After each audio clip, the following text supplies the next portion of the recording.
Hello, hello, dear beloveds. Well, I am delighted to be joining with you today on this beautiful Thursday afternoon in Melbourne, where I am located. And I wanted to spend some time with you to really connect into why, when we're called to a particular path, it can feel like an impossibility to ignore it, and the lengths that we'll often go to ignore it. What I also wanted to do today, I realized that I've talked a lot about the priestess and the leader, and I've talked a lot about the archetypes. Excuse me, I'm just getting myself comfortable. I really should have done this before I started.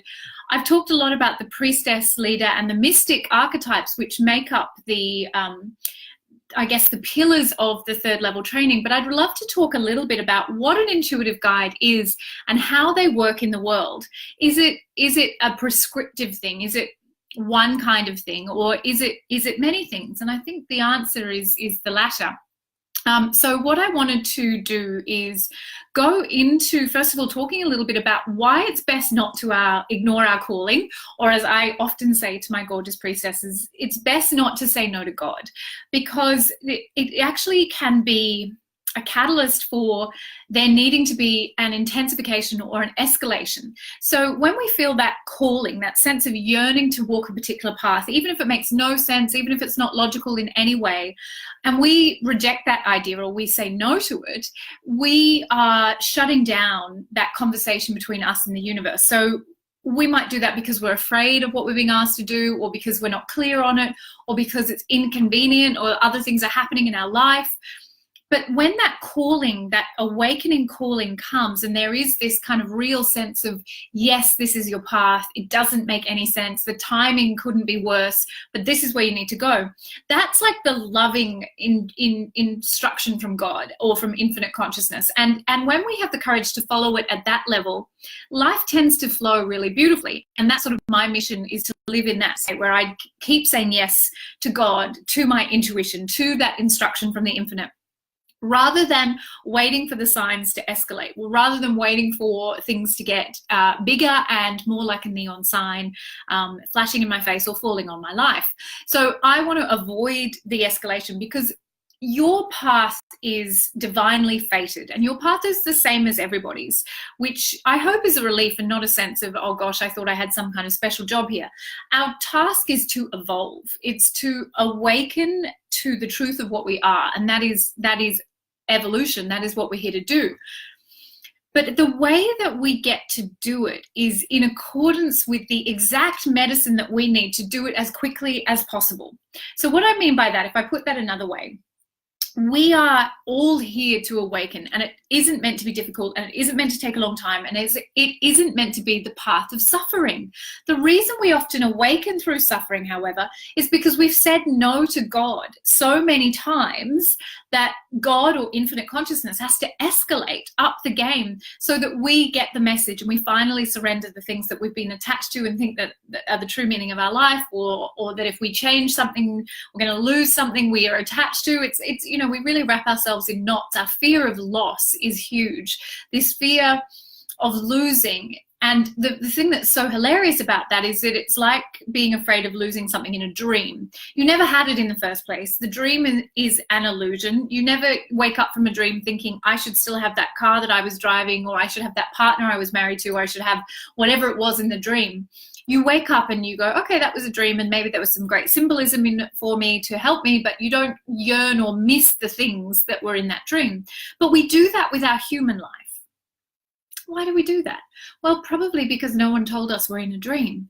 But I'm here to say this with all the love in my heart. We're in a dream right now, people. We're in a beautiful, necessary dream. Why is it necessary? Because it is the tool that we use to awaken, to evolve. Remember, that is our purpose. We all have the one same identical purpose.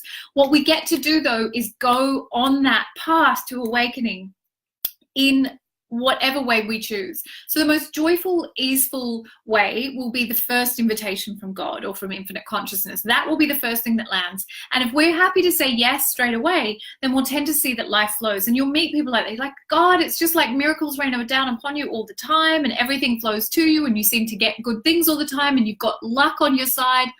None of that is true. They're probably really good at following that intuition, even if they don't know why, and even if they don't call it intuition.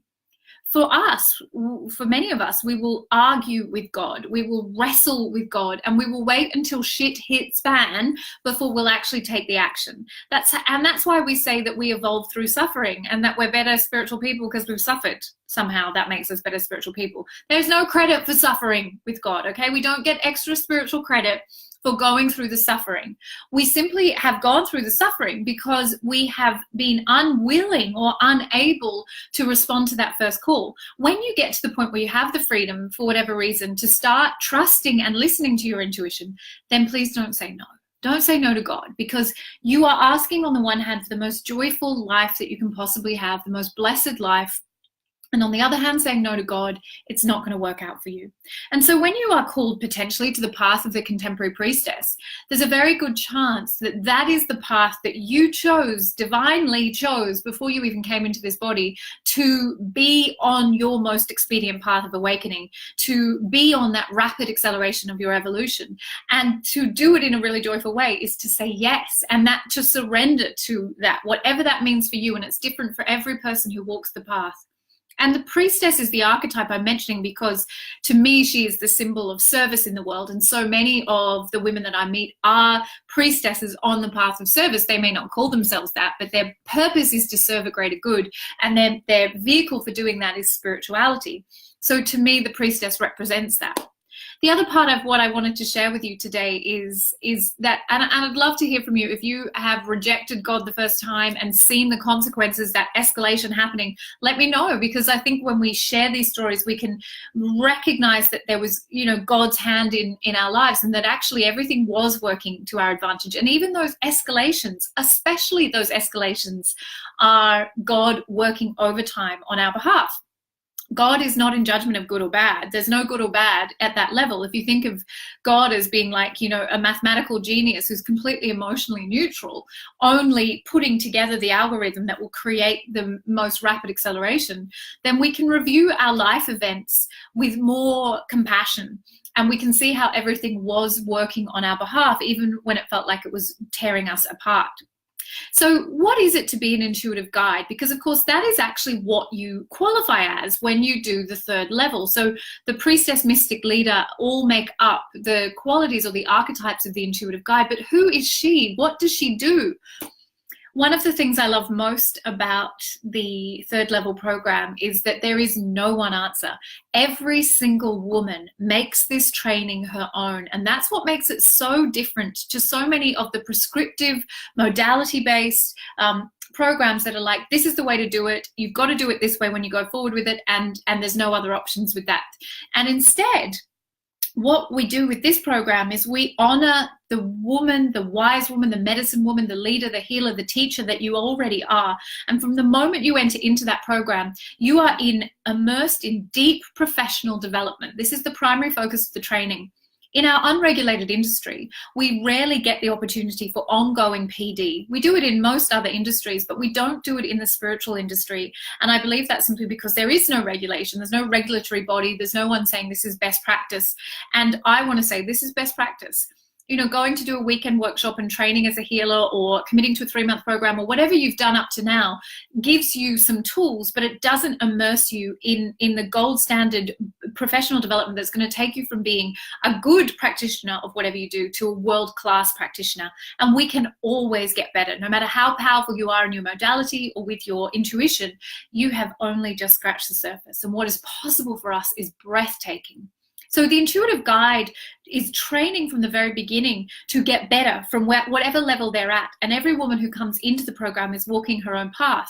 But you all come with deep wisdom and prior training. I expect it. In fact, it's part of the unwritten requirements is that you've already invested in your spiritual awakening. You've already shown me that you're not just starting out on this path. I'm not interested in women who are just waking up. I'm interested in women who are already identifying as leaders and want to go further, but may not have found the training to do that. And you don't want to just keep doing modality after modality after modality to have access to mentors and teachers. to go deep into whatever you've already trained in, but outside of it. So it's like you're getting immersed in, how do I become a more powerful vehicle for transformation for my clients and my students?